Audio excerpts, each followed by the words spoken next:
समस्त वैष्णव वृंद की जय हो, वृंदावन धाम की जय हो। आप सभी क्लास में उपस्थित वैष्णवियों को मेरा यथा योग्य दंडवत प्रणाम। श्री बृहद भागवत अमृतम ग्रंथ के रचयिता श्रीपाद सनातन गोस्वामी जी के पावन चरण कमलों में असंख्य असंख्य कोटि दंडवत प्रणाम करते हुए उनसे हेतु की भक्ति की वांछा करती हूँ। रीना दीदी आप बोलिए पहले श्री दामोदर अष्टक। हरे कृष्णा दी, दंडवत प्रणाम। दंडवत। हरे कृष्णा। मैं पहले अपने दीक्षा गुरु श्री भक्ति विचार विष्णु महाराज जी के चरणों में कोटि कोटि प्रणाम करती हूँ। फिर मैं शिक्षा गुरु आनंदमयी दीदी जी के चरणों में प्रणाम करती हूँ। श्री दामोदर अष्टकम को सत्यव्रत मुनि ने कहा था और श्री कृष्ण द्वैपायन वेद व्यास जी ने पद्म पुराण में लिखा है, जिसमें माता यशोदा ने रस्सी से बांधती है, जिससे उनका नाम पड़ा दामोदर। हाँ जी। नमामि ईश्वरं सच्चिदानंद रूपम लसत कुंडलम गोकुले ब्रजमानम जशोदा बिहुलुखलदाभमानं भरमिष्टमत्यन्त धृत्या गोप्या रुदन्तं मुहुर्नेत्रयुगं भजन्तं परं भोजयुगेन सन्तकनेत्रम् मूषासकम्पतिरेखा गगण्ठे स्थितग्रादामोदरं भक्तिवतम् इति दिक्सवलीला वीरानन्दकुण्डे सम्पश्यन्नमज्जातमख्यापि अन्तिम् तदेयश्चित्तस्य भक्तैर्जितं पुनः प्रेम तस्तं शताब्दीति वन्दे वरं देवमोक्षं न मोक्षावधिमान चान्यं वर्णेऽहं वरेशादपीये इह इदन्त्येव पूर्णात् गोपालबालं सदा मे मनस्या विरासां किमन्यम् इदन्ते मुखाम्बोजमत्यन्तनीले वर्तन्त कुन्तले स्नग्धरक्ताशु गोप्या मुहुस्त्वं पिष्टं बिम्बरक्तान्तर्गभीर मनस्या विरासां लक्ष्यलाभे नमो ते वरदामोदरहस्त विष्णु प्रसीद प्रभो दुःखजालब्धिमग्नम् कृपादृष्टिभृष्टाति दीनं बतानुग्रह निशमं गेद्यक्षीदृश्या तवा मोचिते भक्तिभाजो कृतोच तथा प्रेम भक्तिमान सबकामे प्रियच्छ न मे मोक्षे ग्रह में दामोदर नमस्ते सुदाम्ने सुभक्त ददम्ने तव दीया दारायते विश्वासे दाम्ने नमो राधिकाय तव दीया प्रियाय नमो अनंत लीलाय देवाय तुभ्यं हरे कृष्ण कृष्ण कृष्ण हरे हरे हरे राम राम राम हरे हरे। हरे कृष्ण दीदी, दंडवत प्रणाम। हरे कृष्णा दंडवत प्रणाम। बहुत सुंदर। कल को कौन गाएगा? मैं माता जी, मैं सॉरी आप कौन? कोई नहीं। चलो सबकी टर्न आएगी, पूरा महीना पड़ा है ना, सब बारी बारी से गाना। आज अल्पना दीदी आप ही गा देना, मैं फिर परसों गा दूंगी। ठीक है दीदी। ठीक। आज रास पूर्णिमा महामहोत्सव दिवस है। आज हो सके अगर समर्थ हो तो जैसे अभी आप प्रसाद वगैरह पाओगी, रात को सोने से पहले एक दीपक जगा के अपने रूम में कहीं भी आपको सुविधा हो तो ठाकुर जी का रास बिहार का ध्यान करना और गोपी गीत जरूर सुनाना। पूरा नहीं सुना पाओ, 2 श्लोक 5 श्लोक जितना आपको आता है चाहे देख करके सुनाओ, जरूर सुनाना। दीदी मैंने उनको सुनाया था। हाँ जी, क्या बोल रहे? हरे कृष्णा दीदी। हाँ, कंफ्यूजन हो रहा है सारे तरफ से। अच्छा दीदी जी, मैंने ना दीपक तो अखंड ज्योत रखी है, तो क्या अलग से भी दीपक जलाऊं फिर रूम में? वो तो आपकी इच्छा है ना, मैं तो ऐसे बोल रही क्योंकि मंदिर में विश्राम हो जाता है ना। हाँ जी। हाँ, अगर फिर शयन कर दोगे आप फिर मंदिर में कैसे प्रवेश करोगे? हाँ ये तो है। ठीक है दीदी, मैं रूम कोई बात नहीं, मंदिर के बाहर बैठ के, अपने घर का जो मंदिर है बाहर बैठ के सुनाना, उसमें क्या है। हाँ ठीक है। मैंने क्योंकि दीदी पूरे महीने के लिए रखी है ना अखंड ज्योत। ओके। हाँ जी दे दीजिए। ठीक है। हरे रास, कृष्ण दी, हरे मैंने कृष्ण। बोला। हाँ जी बोलिए। हाँ, मैं बोल रही थी कि मैं तो जब सुला रही थी ठाकुर जी तब सुनाया था, तो बस ठीक मतलब है। दोबारा फिर ठीक मैंने ठीक तो है ना। सुना दिए ना ठाकुर जी। सुनाना चाहिए, हाँ दिन में समय ठीक। मिले दिन में सुनाओ, रात को समय मिले रात को सुनाओ, जैसे आपको सुविधा हो वैसे। इसलिए बोला मैंने, अपने सामर्थ्य के अनुसार। रास, रास शब्द का अर्थ है रसो वे सह रास, रस का समूह। और रस कौन सा? ब्रज वृंदावन में शांत और दास्य रस नहीं है, सख्य रस भी नहीं है। वात्सल्य रस का प्रकोष्ठ अलग है, वहाँ नंद बाबा यशोदा मैया हैं। और मधुर रस, श्रृंगार रस, ये है बिल्कुल बीच में, सहस्त्र दल कमल के ऊपर। और इस रास का भगवान ने इच्छा करी। क्यों इच्छा करी? क्योंकि गोपियों की आराधना पूरी हो चुकी है। जो जो लक्ष्य उद्देश्य रख करके गोपियों ने भगवान श्री कृष्ण की सेवा करी है मन वचन कर्म से, तो भगवान ने देखा कि अब इनको, इनकी सेवा का, पहले तो भक्त भगवान को भजते हैं, लेकिन जब परिपूर्णतम पर ब्रह्म परमेश्वर अखंड रास बिहारी, वो फिर अपने भक्तों को भजते हैं, अपने भक्तों को याद करते हैं। और भगवान की रास में कौन सम्मिलित हुआ? जो तमोगुण, रजोगुण और सत्वगुण से ऊपर, जो विशुद्ध सत्व में आ गया। आपने सुना विशुद्ध सत्व तीनों गुणों से ऊपर, तो इन गोपियों ने तीनों गुणों से ऊपर उठ करके भगवान का भजन किया। और भगवान ने ऐसी वेणु बजाई, ऐसी वेणु बजाई, वेणु माधुर्य, और वेणु का माधुर्य ऐसे महसूस हुआ उन गोपियों को कि ऐसा लग रहा है कि श्री कृष्ण मुझे ही पुकार रहे हैं, मुझे ही पुकार रहे हैं, मुझे ही पुकार रहे हैं। और सब लीला आपको पता है। उसके बाद ये जो गोपी गीत है, इसको बोलते हैं बिरह गीत। यानी श्री कृष्ण कोई दूर नहीं गए थे। श्री कृष्ण राधा रानी के मादनख्य भाव का आस्वादन करने के लिए वहीं पर ही अदृश्य हो गए थे, तो वहीं, लेकिन उनको दिखाई नहीं दे रहे थे। और उस मादनख्य भाव का आस्वादन करने के लिए ही श्री कृष्ण छिप गए। और गोपियों में भी राग, अनुराग, महाभाव तक ये गोपियां पहुंच जाती हैं। और ये गोपियां विशुद्ध सत्व में हैं। असल में इस रास महारास में कोई जीव वो नहीं है, शरीरधारी नहीं है। भगवान ने, आत्मा राम है, भगवान आत्मा राम गणाकर्षी, अपनी आत्मा में भगवान श्री कृष्ण ने रमण किया है।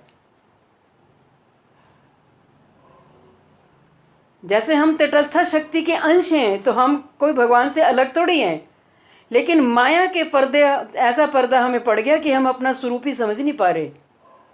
भक्ति करेंगे, भजन करेंगे, तो हम अपना स्वरूप समझ पाएंगे। लक्ष्य एक हो, उद्देश्य एक हो, बार बार अपने लक्ष्य को नहीं बदलना, बार बार अपने उद्देश्य को भी नहीं बदलना। तो ये रास का जो कहते, एक कल्प की रास हो गई, एक कल्प की।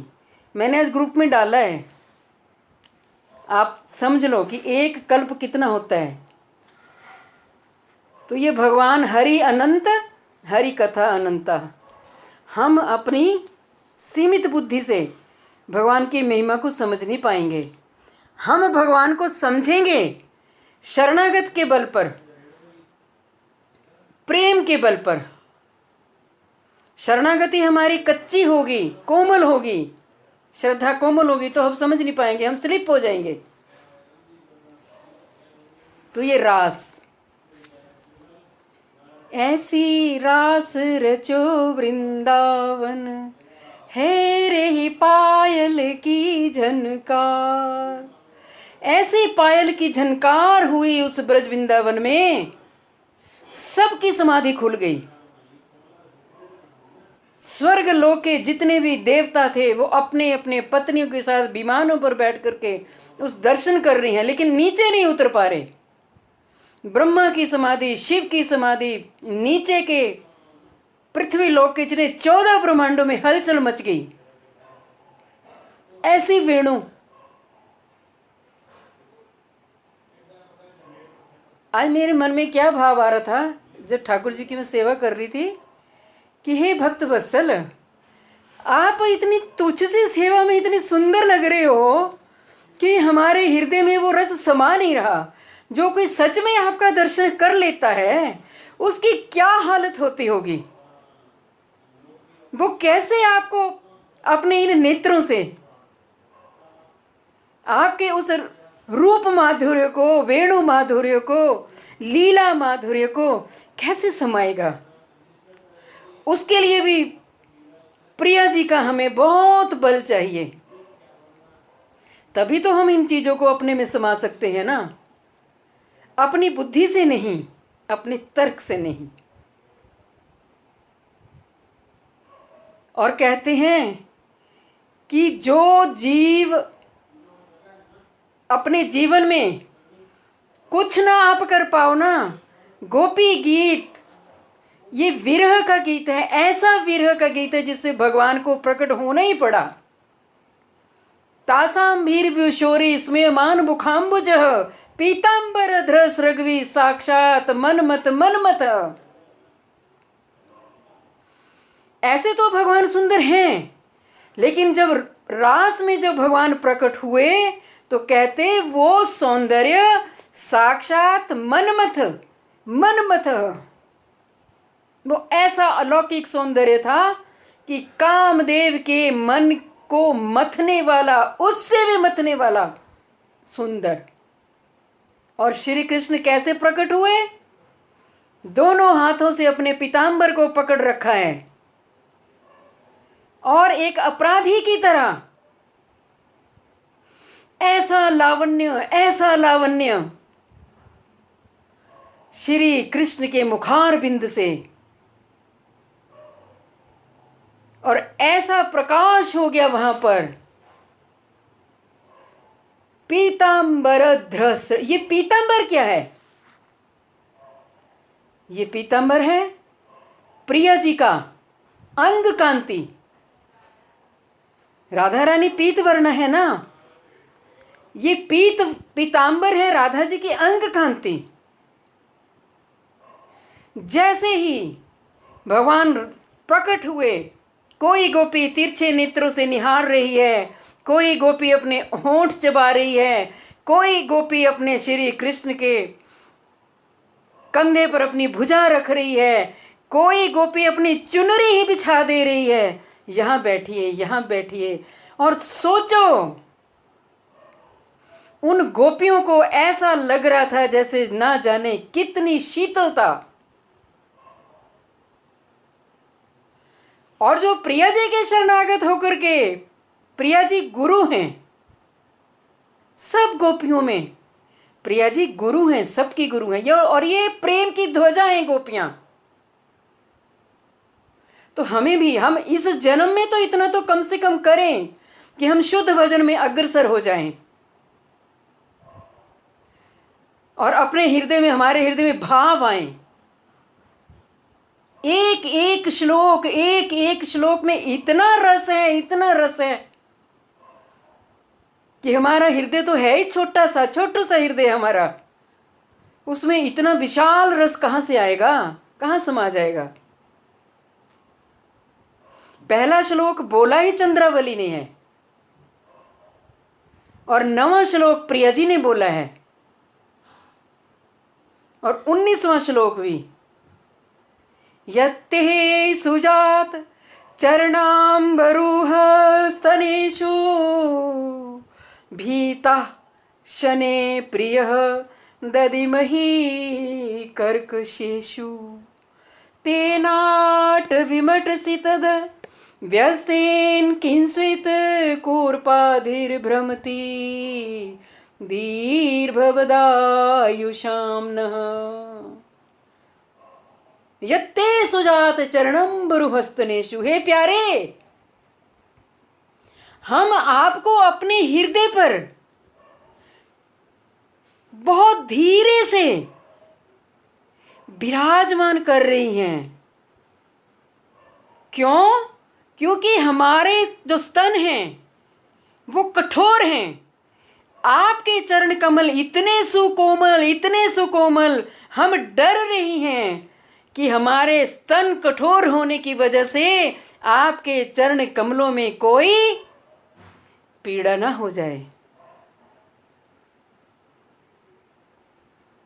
ऐसा भाव। और हम भगवान को अपने हृदय में बिठाते हैं तो अपने हृदय की कंदरा को, गुफा को बिल्कुल साफ रखो। कोई संसार की गंदगी न रखो। कोई संसार का काम, क्रोध, मोह, लोभ, अहंकार, मद, मात्सर्य, इनको निकाल दो। बिल्कुल भगवान के बैठने के लिए सुंदर आसन बिछाओ और ऐसा रखो कि हे प्रिय प्रीतम, आओ नंद नंदना, आओ नंद नंदना, गोपियों के प्राण धन राधा जू के रमणा। झूला झूलो नंदना, आओ नंद नंदना, गोपियों के प्राण धन राधा जू के रमणा। पहले भीतर झांकी मारो, भीतर देखो। उसके लिए हमें अपना हृदय का आसन बिल्कुल और सुंदर कोमल कोमल पंखुड़ियां बिछाओ, कमल की पराग, सुंदर आसन बिछाओ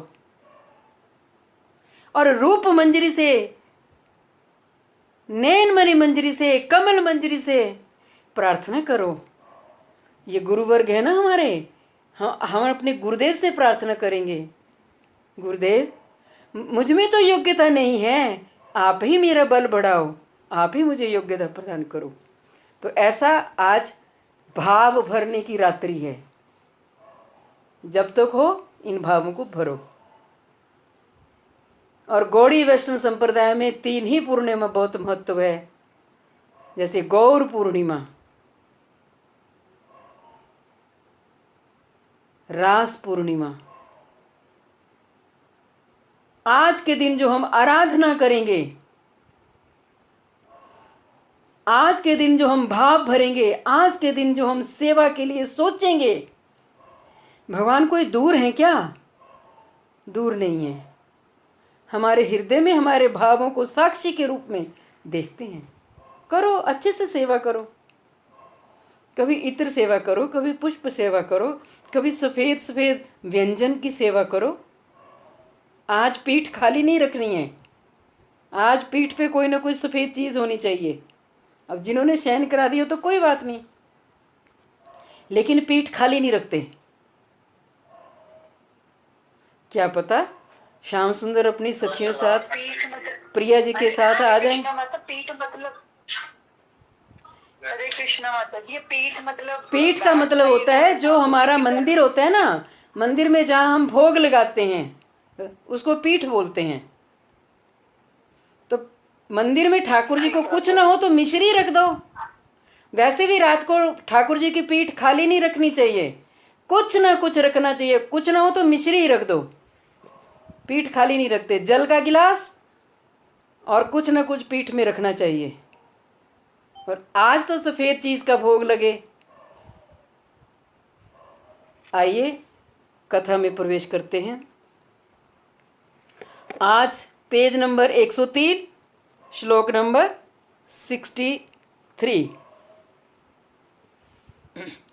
तदर्थं भगवत पूजां कारयामि करोमि च आवासो जगदीशस्य तस्य वा न क्व विद्यते। ब्रह्मा जी कह रहे हैं कि मुक्ति को प्राप्त करने के लिए मैं स्वयं भगवान की पूजा करता हूँ तथा मैं दूसरों से भी करवाता हूँ। उन जगदीश्वर का स्थान कहाँ पर नहीं है। यहाँ भावानुवाद में कह रहे हैं, हे वत्स, अपने बेटे नारद जी को कह रहे हैं, हे पुत्र, तुम जो मेरे द्वारा की गई भगवत पूजा आदि का उत्कर्ष माने श्रेष्ठता का वर्णन करके मुझ पर भगवान श्री कृष्ण की कृपा है ऐसा कह रहे हो, परंतु यह सत्य नहीं है। मैं तो मुक्ति प्रदान करने के लिए भगवान की पूजा करता हूँ, भक्ति सुख के लिए नहीं। अतः यह भगवत कृपा का लक्षण नहीं है। यहाँ ब्रह्मा जी अपने हृदय का भाव बता रहे हैं कि मैं तो मुक्ति चाह रहा हूँ और भक्ति तो मैंने कभी प्रार्थना नहीं करी। मेरे लोक में जो बैकुंठ लोक है वह कोई असाधारण नहीं है। ब्रह्मा जी के लोक में कौन सा बैकुंठ है? रमा प्रिय बैकुंठ। क्योंकि उन भगवान का वास स्थान कहाँ नहीं है, वो भगवान कहाँ नहीं रहते, अपितु वह तो भीतर बाहर सब जगह विराजमान है। एक भाव रखा करो अपने मन में, हम भगवान की सृष्टि में हैं, नंबर 1। नंबर 2, हम गोविंद की दृष्टि में हैं। जब सृष्टि में हैं तो गोविंद की दृष्टि में भी हैं। हम छोटे से छोटा कोई भगवत सेवा का कार्य करते हैं तो भगवान की दृष्टि में वो सब कुछ आ जाता है। अगर हमसे छोटे से छोटा अपराध बन जाए, पाप बन जाए, तो भी भगवान की दृष्टि में है। भगवान की दृष्टि से कुछ भी ओझल नहीं है। इस सूत्र को हमेशा याद रखना। इसके द्वारा श्री नारद की उक्ति, यानी आपके लोक के अंतर्गत जो बैकुंठ है उसी में श्री नारायण वास करते हैं, इसका भी खंडन हो गया। श्लोक नंबर 64। प्रभु जो यज्ञ भाग ग्रहण करते हैं वह भी केवल अपने आज्ञा रूप वेदों के प्रवर्तन और स्वयं संपादित यज्ञ मूर्ति अथवा यज्ञ विधि के प्रति अनुग्रह करके ही करते हैं। मेरे प्रति अनुग्रह यानी मेरे प्रति कृपा करके नहीं करते। ये ब्रह्मा जी कह रहे हैं। ब्रह्मा जी कह रहे हैं कि तुमने कहा है भगवान यज्ञ भाग स्वीकार करते हैं, उसका भी मैं खंडन कर रहा हूँ। तुम सुनो। क्या? वेद भगवान के मुख की वाणी है। वेद पौरुषे हैं। वेद कहाँ से प्रकट हुए? भगवान के मुख कमल से। श्री भगवान केवल अपनी आज्ञा रूप वेद वाणी का प्रचार अथवा वेद वाक्य की रक्षा के लिए और अपने द्वारा संपादित प्रियतम यज्ञ मूर्ति अथवा यज्ञ विधि की रक्षा के लिए समस्त उपकरणों के द्वारा संपन्न यज्ञ भाग ग्रहण करते हैं। समस्त उपकरण मैंने उपकरण का अर्थ होता है जैसे हम यज्ञ के लिए हम समिधा लाते हैं, यज्ञ के लिए हमें हवन सामग्री चाहिए, घी चाहिए, श्रुवा चाहिए, हमें वेदज्ञ ब्राह्मण चाहिए। तो जितने भी भगवान को यज्ञ करने के लिए जो वस्तुएं जो चाहिए उनको उपकरण बोलते हैं। वे ऐसा केवल अपनी प्रिय यज्ञ मूर्ति के प्रति अनुग्रह मैंने कृपा प्रकाश करने के लिए ही करते हैं, मेरे प्रति अनुग्रह करके नहीं। ये ब्रह्मा जी कह रहे कि मेरे लिए तो श्री कृष्ण की अनुग्रह नहीं है, कृपा नहीं है, लेकिन यज्ञ संपूर्ण हो जाए इसलिए अनुग्रह करते हैं भगवान।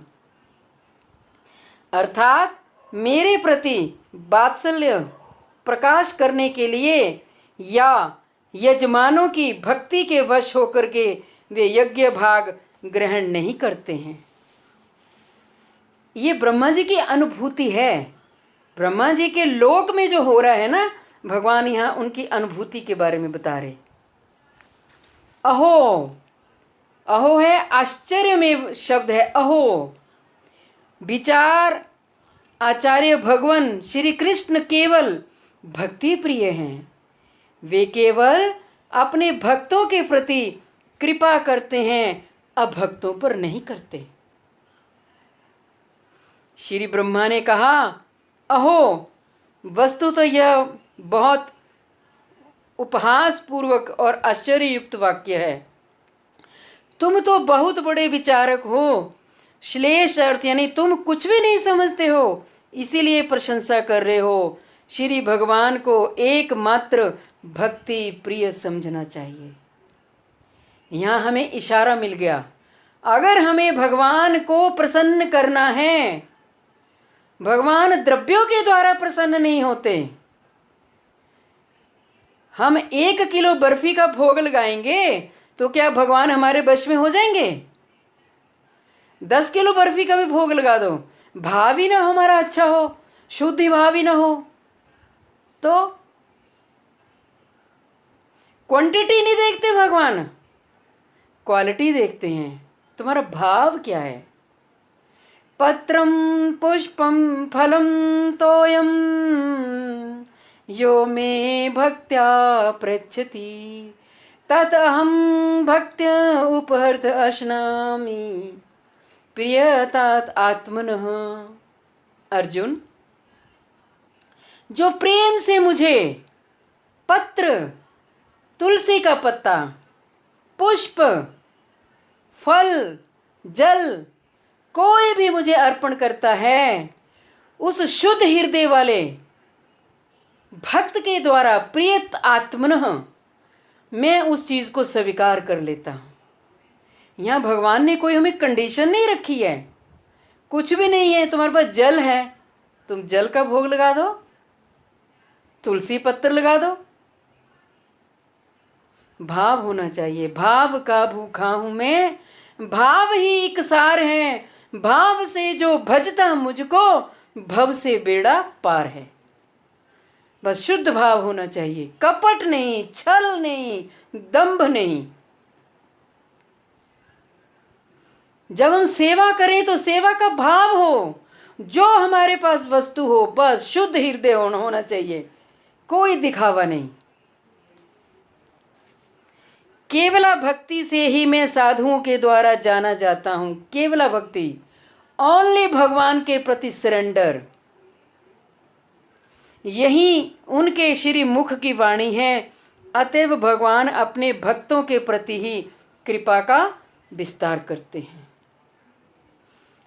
भगवान ने कह भी तो दिया भागवत में, अनुग्रहायम भक्तानाम तादृशी क्रीड़ा। मैं भक्तों के ऊपर अनुग्रह करने के लिए मैं उनके साथ क्रीड़ाएं करता हूं, मैं आनंद लाभ करता हूं। उनके श्री चरणों में मेरी भक्ति की बात तो दूर रहे, उनके चरण कमलों में मेरा किसी प्रकार का अपराध न हो जाए, यही मेरे लिए बहुत है। ध्यान रखो, ब्रह्मा जी से शिक्षा ले लो। ब्रह्मा जी को याद आ रही है अपनी कि मुझसे अपराध हुए हैं,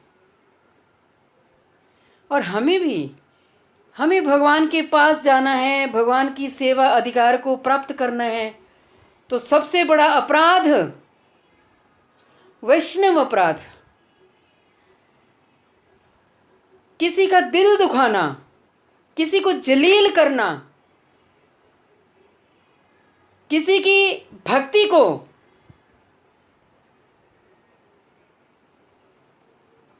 अपने पैमाने से तोलना, संसार में क्या होता है, अपना पैरामीटर से दूसरे की तुलना लग पड़ते हैं करने, खुद का तो पता नहीं होता। वैष्णव अपराध दुर्वासा ऋषि ने किया था ना राजा अम्बरीश के प्रति, और जो जीव भक्त वैष्णव वैष्णवी बीज मंत्रों का जप करता है, सुदर्शन चक्र उनकी सेवा में, भगवान उस वैष्णव की सेवा में सुदर्शन चक्र को नियुक्त कर देते हैं। सीधी सी बात है। महाराज अम्बरीश के देखा नहीं आपने, और दुर्वासा ऋषि कहां कहां नहीं भागे, सुदर्शन चक्र से वो छूट ही नहीं पाए। नारायण के पास भी गए, तब भी नारायण ने कह दिया कि भले ही ये मेरा अस्त्र है, लेकिन अहम भक्त पराधीना, तो मैं क्या करूं। दुर्वासा ऋषि ने प्रार्थना करी, भगवान ने कहा भक्त मेरे मुकुट मणि, मैं भक्तन को दास। भगवान किसी की भी अधीनता स्वीकार नहीं करते, वो तो त्रिलोकीनाथ हैं। उनके सोचने से, पलक झपकने से, सोचने से ही पलक भी नहीं झपकते, सोचने से ब्रह्मांड बन जाते हैं, ब्रह्मांड विनष्ट हो जाते हैं। पलक झपकने से प्रलय आ जाती है। क्या उस सच्चिदानंद घन परिपूर्णतम पर ब्रह्म परमेश्वर को कोई बांध सकता है? बांधा ना, यशोदा माँ ने बांधा वात्सल्य रस के द्वारा, और भगवान बंध गए। पहले तो बंध ही नहीं रहे थे, 2 उंगली छोटी पड़ जा रही थी रस्सी, 2 उंगली छोटी पड़ जा रही थी। भगत मेरे मुकुटमणि, मैं भक्तन को दास, अहम भक्त पराधीना, मुझे कोई नहीं बांध सकता, मैं भक्ति के वश में हूं। और भक्ति भी ऐसी उच्च कोटि की, हाई स्टेज की भक्ति होनी चाहिए। सत्वगुण, रजोगुण, तमोगुण, इन तीनों गुणों को भी जला दो, सूक्ष्म शरीर को भी जला दो। ये होगा हमारा भजन के द्वारा।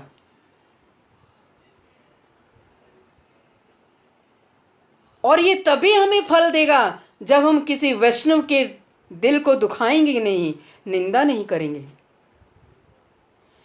ब्रज में रहने वाले इतने इतने महान संत जो गिरिराज जी की कंदराओं में बैठ करके भजन करते हैं ना, वो बोलते हैं तुम माला फेरो ना फेरो, तुम अर्चन पूजा करो ना करो, पर वैष्णव अपराध का बीज अपने भाग्य में जमा मत करो। ये वैष्णव अपराधों के बीज, ये कभी भी इनसे उऋण नहीं हो सकते। हाँ, जिसके चरणों में अपराध हुआ है वहां जाकर के क्षमा मांगो, वो तुम्हें क्षमा कर देगा, तो तुम उस अपराध से उऋण हो सकते हो। जैसे भगवान नारायण ने कहा कि मेरा भक्त कौन है? अम्बरीश है। तुम अम्बरीश के चरण कमलों में जाओ, वहां प्रार्थना करो, तो मेरा सुदर्शन चक्र तुम्हारा पीछा छोड़ देगा। ये शुद्ध भजनानंदी जो होते हैं ना, ये उनकी बातें हो रही हैं। और महाराजा अम्बरीश ने तो नवदा भक्ति का पालन किया। 1 साल का संकल्प लिया था उन्होंने, 1 साल का। तो यहां ब्रह्मा जी को याद आ रही है, तो ब्रह्मा जी यहां कह रहे हैं कि हमसे कोई अपराध ना हो जाए, यही मेरे लिए बहुत है। क्योंकि जिस प्रकार वे श्री शिव के अपराधों को क्षमा कर देते हैं, उस प्रकार वो मेरे अपराधों को क्षमा नहीं करते। ब्रह्मा जी अपनी अनुभूति बता रहे हैं। हम जो ये कथा सुन रहे हैं, इस कथा से हमें भी मैसेज लेना है। जब हम नोट्स बनाते हैं ना, तो खूब मोटी लाइन से अंडरलाइन करो, मुझे जीवन में कभी अपराध नहीं करने। नाम अपराध, नाम को तुच्छ समझना, नाम और नामी में फर्क समझना। जो श्री कृष्ण राधा जो युगल हैं वही नाम है, कोई फर्क नहीं है। जब माला हम अपने हाथ में लेते हैं, तो हमारे कर कमलों में कौन होते हैं? प्रिया प्रीतम ही होते हैं।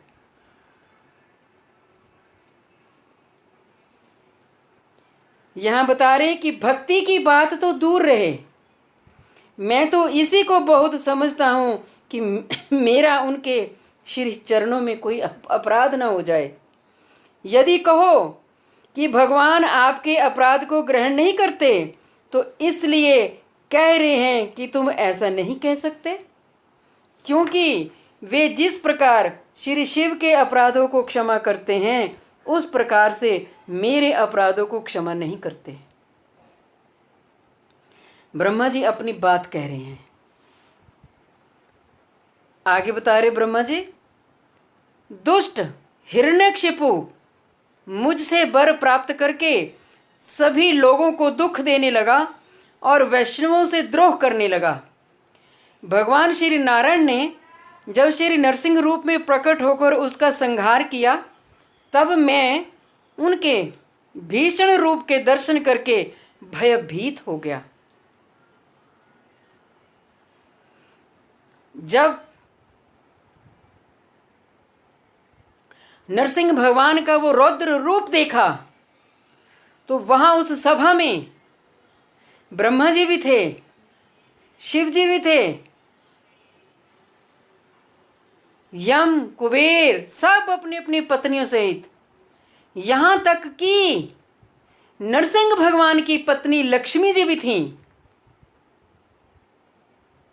और सब भगवान के उस रौद्र रूप को देख करके प्रणाम कर रहे थे। लेकिन भगवान नरसिंह के पास नजदीक कोई जा नहीं रहा था। तो ब्रह्मा जी ने कहा, बेटा प्रहलाद, तुम्हारी रक्षा करने के लिए भगवान ने ये रूप धारण किया है। आप जब भगवान के पास जाओगे तो भगवान आपको देख करके शांत हो जाएंगे। ब्रह्मा जी कम है क्या? शिव जी कम है क्या? दिग्पाल, लोकपाल, इंद्र, वरुण, चंद्र, कुबेर समस्त, क्या लक्ष्मी जी अर्धांगिनी, क्या उनके पास जाने से भगवान प्रसन्न नहीं होंगे? लेकिन ऐसा रौद्र रूप था भगवान का। किस लिए था रौद्र रूप? बताओ तो जरा, कोई एक अपना माइक खोल के बताए, ऐसा रौद्र रूप क्यों लिया? इसलिए लिया कि मेरे भक्त को तड़फाया गया, मेरे शरणागत मेरे भक्त को तड़फाया गया। वैष्णव के चरणों में अपराध भगवान सहन नहीं कर पाए। जैसे ही प्रहलाद जी नजदीक गए तो एकदम से जो मुख से ज्वालाएं निकल रही थी, नरसिंह भगवान ने नन्हे से प्रहलाद जी को अपनी गोदी पर बिठाया, उसको अपनी उसी जिह्वा से चाटा, खूब प्यार किया, खूब आलिंगन किया, खूब दुलार दिया। बेटा, मेरी भक्ति में यही ताकत है कि मेरा भक्त मेरे किसी भी रूप से डरेगा नहीं। और प्रहलाद जी डरे नहीं। भगवान की भक्ति करने से सबसे पहले क्या मिलता है हमें? हमें मिलता है अभय पद।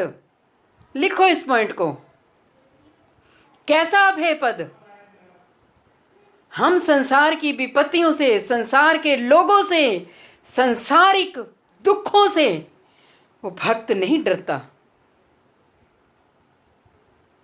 पहला लाभ भक्त को ये होता है कि उसको वो अभय पद मिल जाता है। ध्रुव जी को मिला अभय पद कि नहीं मिला? मीराबाई को मिला कि नहीं मिला? रैदास को मिला कि नहीं मिला? जितने भी भक्तावली उठा लो, सबको अभय पद मिला। शबरी को मिला कि नहीं मिला? उसी शबरी से सब घृणा करते थे, नफरत करते थे,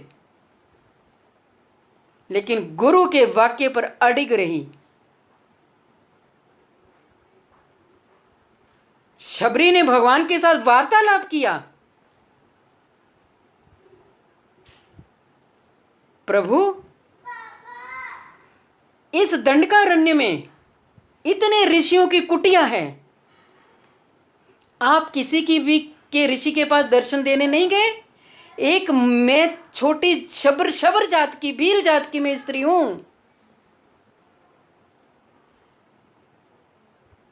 भगवान ने पता क्या कहा? मोह कपट छल छिद्र न भावा, निर्मल मन जन सो मोहि पावा। इस सूत्र को फॉलो करो अपने जीवन में। किसके लिए हम दंभ दिखाएं, किसके लिए छल करें, किसके लिए कपट करें? नहीं करना है हमें संसार में। और काल के वश में हैं हम। क्या पता कल का सूरज हम देखें ना देखें, और इतना बड़े बड़े छल कपट अभिमान दंभ को लेकर के हम जी रहे हैं। छिद्र, सुई के नोक जितना छिद्र बताया, इतना भी दंभ और कपट हमारे हृदय में रह गया तो हमारा सारा भजन चौपट, हमें प्राप्ति नहीं होगी। ये कपट और अभिमान, ये छल, अपने आप को सुपीरियर समझना, श्रेष्ठ समझना। चैतन्य महाप्रभु ने तो यही बोला। हाँ, लाइट बंद कर दे, मैं फिर कुछ करना था नहीं। ओ मुर्गी छेना है ना जेड़ा, आओ दोनों रखते ही, रसमलाई भी मुर्गी छेना भी। रसमलाई चकला मुर्गी छेना रहने अच्छा, फिर लाइट बंद कर दे, मैं दे, रहने दे, रहने दे। अंदर दी रहने हाँ दे। हाँ, मंदिर मंदिर दी। चल बाहर देख ले।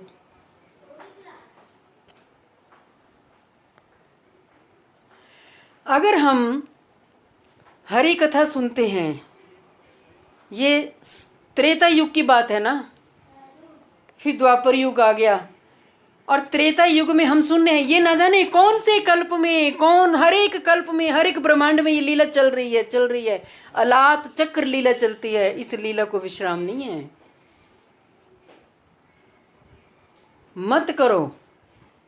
समस्त अपने जो स्वजातीय हैं उनके प्रति श्रद्धा रखो, भाव रखो, प्रेम रखो।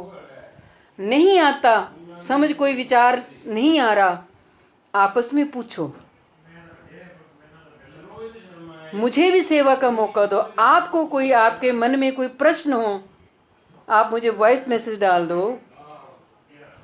कोई फ़ोन करना है फ़ोन कर लो। मैं योग्य तो हूँ नहीं, मैं भी आपकी जैसी ही हूँ, मैं भी एक साधक ही हूँ। मैं कौन सा बड़ी हाई उस पर पहुँच गई। लेकिन हम आपस में एक दूसरे के भावों को तो समझ सकेंगे ना। हमें सबके भावों का सम्मान करना चाहिए।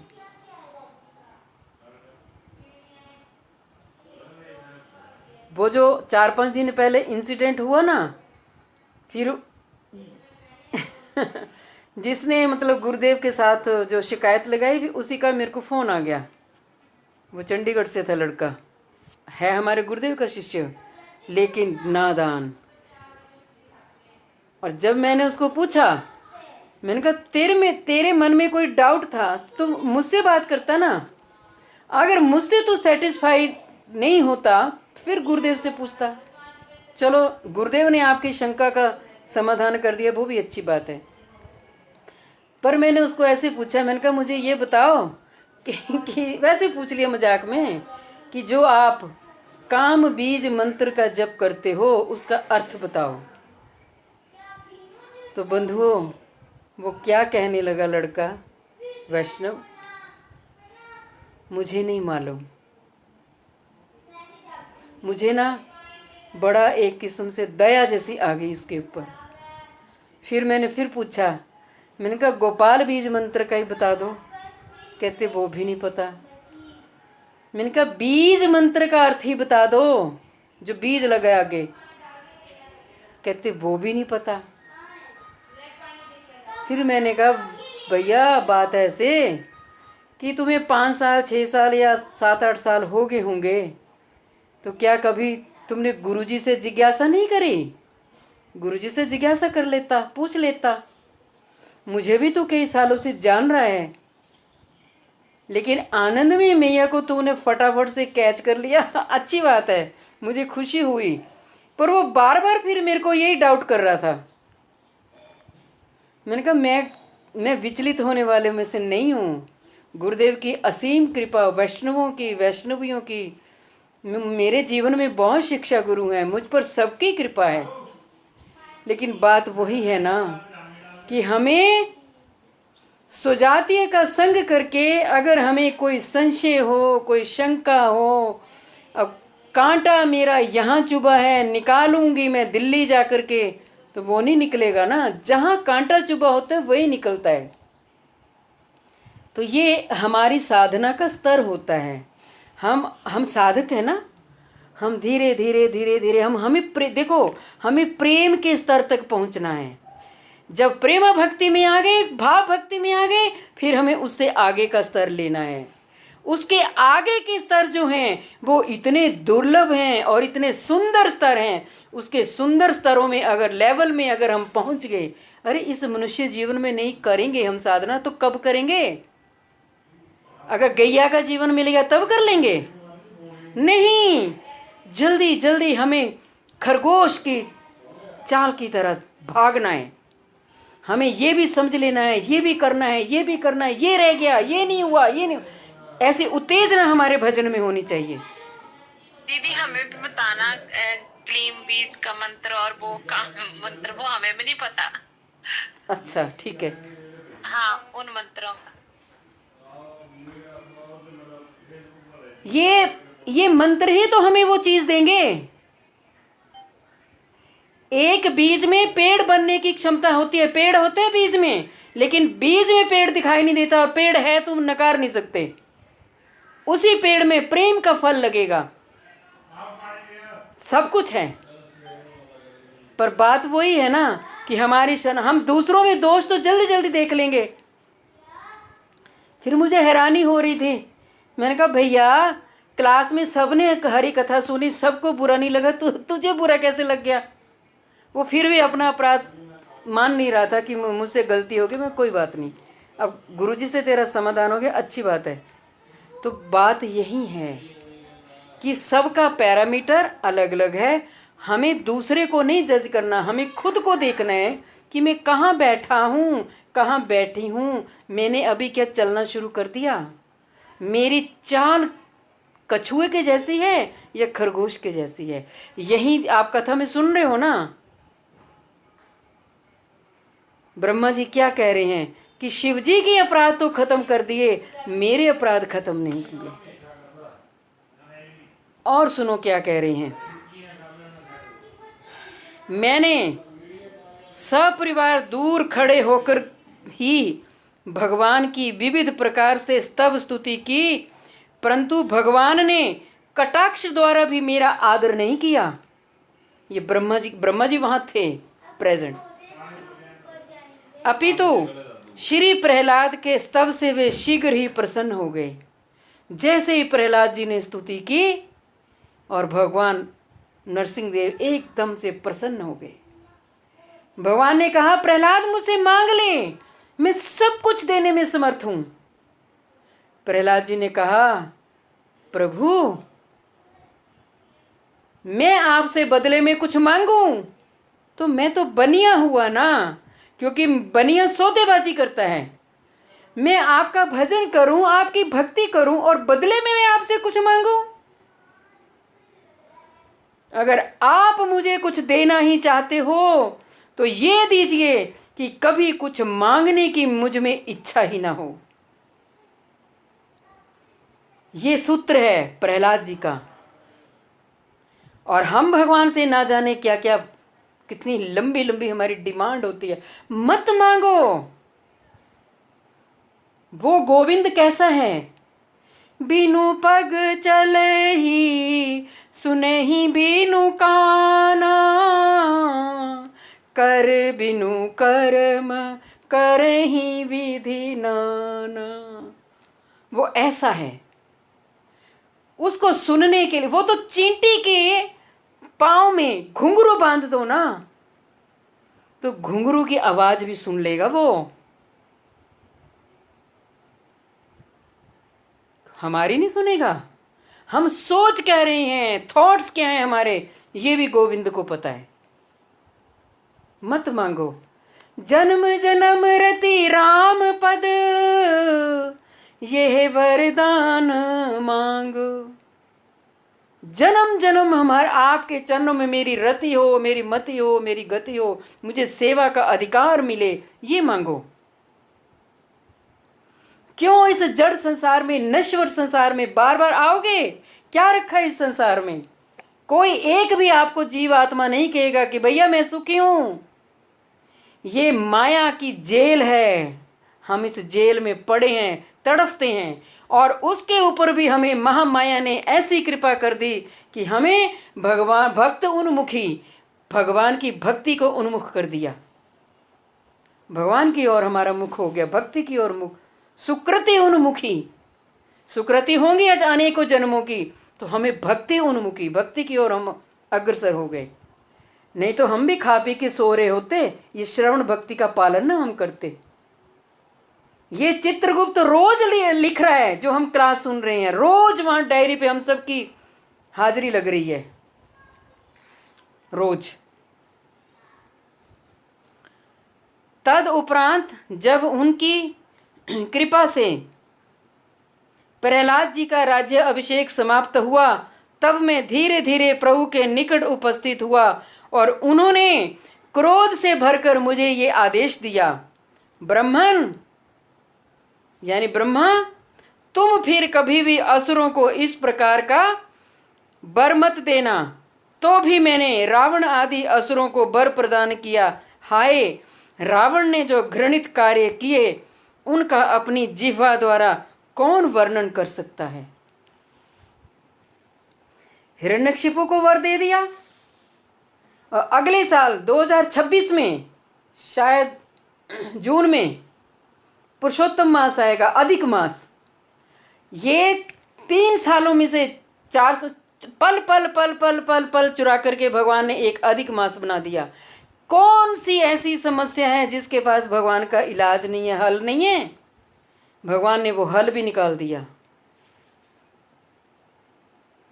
श्री ब्रह्मा के अपराधों के संबंध में 11 श्लोकों में वर्णित हुआ है। उनमें हिरण्यकशिपु वध के प्रसंग में ब्रह्मा के प्रति भगवान का व्यवहार और उनके द्वारा हुए अपराधों की क्षमा मांगने की बात पहले 4 श्लोकों में कही गई है।